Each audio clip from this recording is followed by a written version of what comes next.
সিয়াম প্রকৃত অর্থে তিনটা স্তরে বিভক্ত। প্রথম স্তর, যেই স্তর ভঙ্গ করলে সিয়ামই কবুল হবে না, বাতিল হয়ে যাবে, সেই স্তর হচ্ছে পেটের সিয়াম আর লজ্জা স্থানের সিয়াম। পেট থাকবে ক্ষুধার্ত এবং লজ্জা স্থান ব্যবহৃত হবে না। শয়তান যখন কোনো মানুষকে দেখে যে তাকে, তার আগে বলি, শয়তান মানুষের মাইন্ড গেম, মাইন্ড সাইকোলজি, অন্তরের অবস্থা বুঝে তার সাথে গেম খেলে। যার অন্তরের টান যেমন, তার সাথে গেমের প্ল্যান তেমন। সবার সাথে একই রকম গেম শয়তান খেলে না। যাকে দেখছে জন্মগত তার অন্তরে আল্লাহ ভীতি, বাপ মা ভালো, দাদা দাদি ভালো, তাকে তো পথভ্রষ্ট করা যাচ্ছে না, কি করা যায়? তখন তার জন্য স্ট্র্যাটেজি ভিন্ন। যেহেতু সে আল্লাহওয়ালা পরহেজগার, অতএব তাকে বেদাতে লাগিয়ে দাও। সালাদ থেকে যেহেতু বিরত রাখা গেল না, তাহলে লাগাও কিসে? কথা বলেন না যে লাগাও কিসে? ভিন্ন মানুষের জন্য ভিন্ন স্ট্র্যাটেজি। যাকে সালাদ থেকে বিরত রাখা গেছে তাকে সালাদ থেকে বিরত রেখেছি, যাকে সালাদ থেকে বিরত রাখতে পারছি না, একে জাহান্নামে নিয়ে যাব কি দিয়ে? তোর মনে যেহেতু এতই ইবাদত করার শখ, তোকে বেদাত ধরিয়ে দাও। এই যে এটাও একটা ইবাদত, এই যে এটাও একটা ইবাদত, আর এটাও একটা, এটাও ভালো, এটাও তো আর বুঝতে পারে না আমার তো যাওয়া দরকার জান্নাত। ইবাদতের পরে ইবাদত করতে থাকে, চলে যায় জাহান্নাম। তো শয়তান এইরকম চালাক। কাউকে যদি টাকার খুব নেশা, সে সময় নষ্ট করে না, রাত দিন পরিশ্রম করতে থাকে, টাকা উপার্জন করবে তাই। তখন শয়তান আর ব্রেনে ঢুকিয়ে দেয় হালাল হারামের চিন্তা করার দরকার নাই, যেদিক থেকে পাওয়া যায় সেদিক থেকে ইনকাম করো। যার মনে যেটার চাহিদা বেশি, তার সাথে শয়তান ওইভাবে গেম প্ল্যান রেডি করে। যার প্রতি দেখে, যার মধ্যে দেখে নারীর প্রতি দুর্বলতা, তাকে টেনে নিয়ে যায় সেই দিকে। ওর যেহেতু টাকা পয়সার দিকে কোনো মনোযোগ নয়, তোকে হারাম হালাল বুঝে লাভ নেই। ও টাকা পয়সা হারাম হালাল বেছেই চলে, কিন্তু ওর দুর্বলতা নারী, তখন ওকে সেখানে লাগিয়ে দেয়। আলেম ওলামাদেরকে যখন কোনোটাতেই পারে না, তখন আলেম ওলামাদেরকে চিন্তা করে এদের কিভাবে জাহান্নামে নিয়ে যাবে, বলে এদের মধ্যে হিংসা আর অহংকার ঢুকিয়ে দাও। বুঝলেন? তো শয়তান এক একজনের জন্য এক এক স্ট্র্যাটেজি তৈরি করে, কাকে কে কোথায় দুর্বল ও খুব ভালোভাবে জানে। তো আলেম ওলামা কোথায় দুর্বল হবে? সালাদ থেকে তো বিরত রাখতে পারবেই না। হালাল হারাম থেকে শুরু করে আর অন্য অনেক বিষয় আছে যেগুলো যেগুলো আলেম ওলামাদের দিয়ে করানো অনেক কঠিন। তো আলেম ওলামাদের দিয়ে করানো সহজ কোনটা? ওই আলেম না এটা বলেছে, এটা করেছে, শুরু হয়ে গেল, ফাঁদে পা দিয়ে দিল। হুজুরদের জন্য ফাঁদ শয়তান তৈরি করে, হিংসার ফাঁদ তৈরি করে, রিয়ার ফাঁদ তৈরি করে, অহংকারের ফাঁদ। খুব ভয়ঙ্কর। শয়তানের স্ট্র্যাটেজি বুঝা আর এর সাথে চলা খুব ভয়ঙ্কর। ইবনুল কাইয়িম রাহিমাহুল্লাহ তো আরো মজা করে লিখছেন যে শয়তান এত বাটপারের বাটপার, এত চালাকের চালাক, মানুষকে তো খারাপের দিকে উদ্বুদ্ধ করে করে আবার ওই খারাপে ফাঁসিয়ে দেওয়ার ব্যবস্থাও করে। বুঝেন?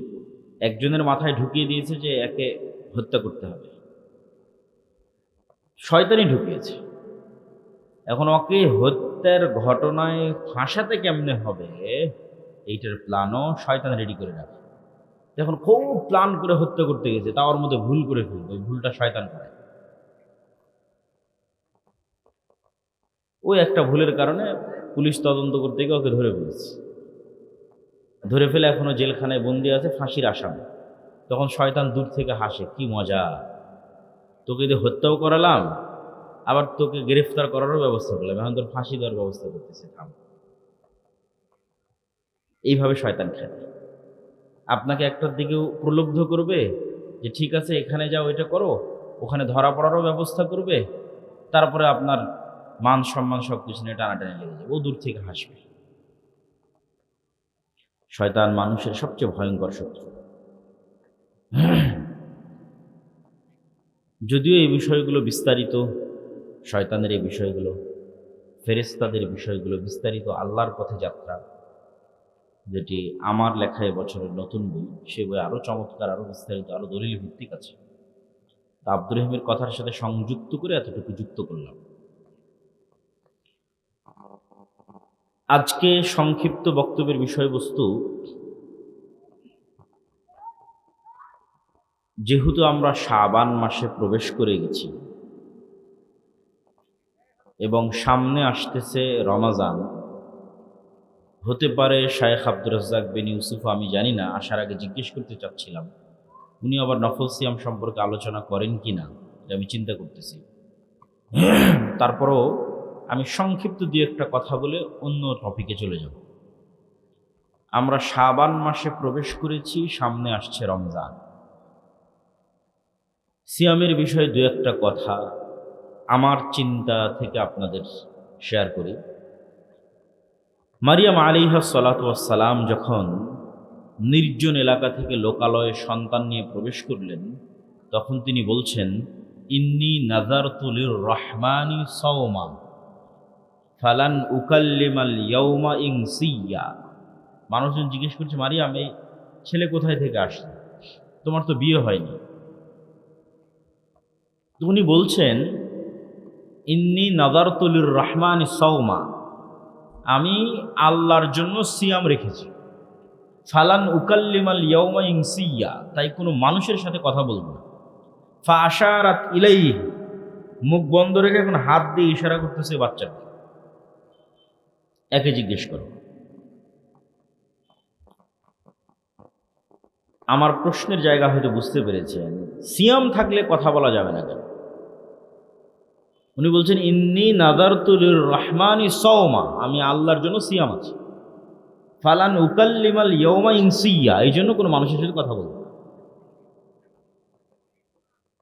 তার মানে সিয়াম থাকা মানে শুধু খাবার থেকে বিরত থাকা না। আমরা যেটাকে রোজা বানিয়ে নিয়েছি, আমরা সিয়াম শব্দের অর্থই বুঝি। সিয়াম এক ব্যাপক অর্থবোধক শব্দ।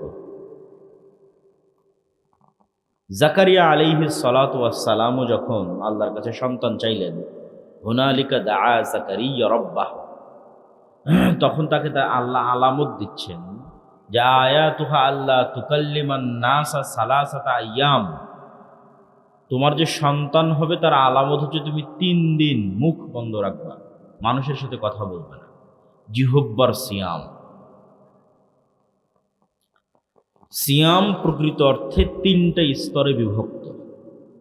প্রথম স্তর, যেই স্তর ভঙ্গ করলে সিয়ামই কবুল হবে না, বাতিল হয়ে যাবে, সেই স্তর হচ্ছে পেটের সিয়াম আর লজ্জা স্থানের সিয়াম। পেট থাকবে ক্ষুধার্ত এবং লজ্জা স্থান ব্যবহৃত হবে না। এই লিমিটেশন ক্রস করলে সিয়াম ভেঙে যাবে। কিন্তু এর পরের স্তর, যেটা প্রকৃত সিয়াম, যেটা আসল সিয়াম, সেটা হচ্ছে চোখকেও সিয়াম রাখতে হবে, জিহ্বাকেও সিয়াম রাখতে হবে, কানকেও সিয়াম রাখতে হবে, হাত পাকেও সিয়াম রাখতে হবে, অন্তরকেও সিয়াম রাখতে হবে। সিয়াম ব্যাপক অর্থবোধ। মারিয়াম আলাইহিস সালাতু ওয়াস সালাম আছেন মুখের সিয়াম, জিহ্বার সিয়াম। জাকারিয়া আলাইহিস সালাতু ওয়াস সালাম আছেন জিহ্বার সিয়াম, জিহ্বা বন্ধ থাকবে, কথা হবে না। কিন্তু দুঃখজনক হলো সত্য যে আমরা এমন সিয়াম পালন করি যেখানে শুধু পেট পাবে না খাবার, লজ্জা স্থান হবে না ব্যবহৃত, কিন্তু ঠিকই আমাদের জিহ্বা ব্যবহৃত হচ্ছে শয়তানের জন্য, আমাদের চোখ ব্যবহৃত হচ্ছে শয়তানের জন্য, কান ব্যবহৃত হচ্ছে শয়তানের জন্য। এটি প্রকৃত সিয়াম নয়। এই সিয়ামের অর্জনকে রাসূলুল্লাহ সাল্লাল্লাহু আলাইহি ওয়াসাল্লাম বলেছেন, এই সিয়ামের অর্জন শুধুই ক্ষুধা, শুধুই ক্ষুধা, কোনো ফজিলত নয়। মাল্লাম ইয়াদা কাওলা যুর ওয়াল আমালা বিহি ফালাইসা লিল্লাহি হাজাতুন ইয়াদা তুআমাহু ওয়া শারাবাহ। যে ব্যক্তি সিয়াম অবস্থায় মিথ্যা কথা ও কাজ পরিত্যাগ করল না, আল্লাহর কোনো প্রয়োজন নাই তার এই না খেয়ে থাকার, কোনো প্রয়োজন নাই। সর্বোচ্চ স্তরের সিয়াম পালনকারী কে?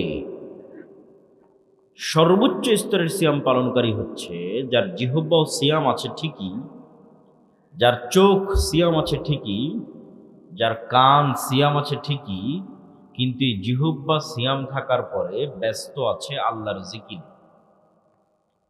জিহ্বা সিয়াম পালন করছে কিভাবে? গীবতে নাই, অপবাদে নাই, হাসি মজাকে নাই, গালিগালাজে নাই, অপ্রয়োজনীয় কথায় নাই। এটাই জিহ্বার সিয়াম, যেটা জাকারিয়া আলাইহিস সালামকে আল্লাহ বলেছেন, যেটা মারিয়াম আলাইহিস সালামকে আল্লাহ বলেছেন, ইন্নী নাযারতু লির-রাহমানি সাওমা।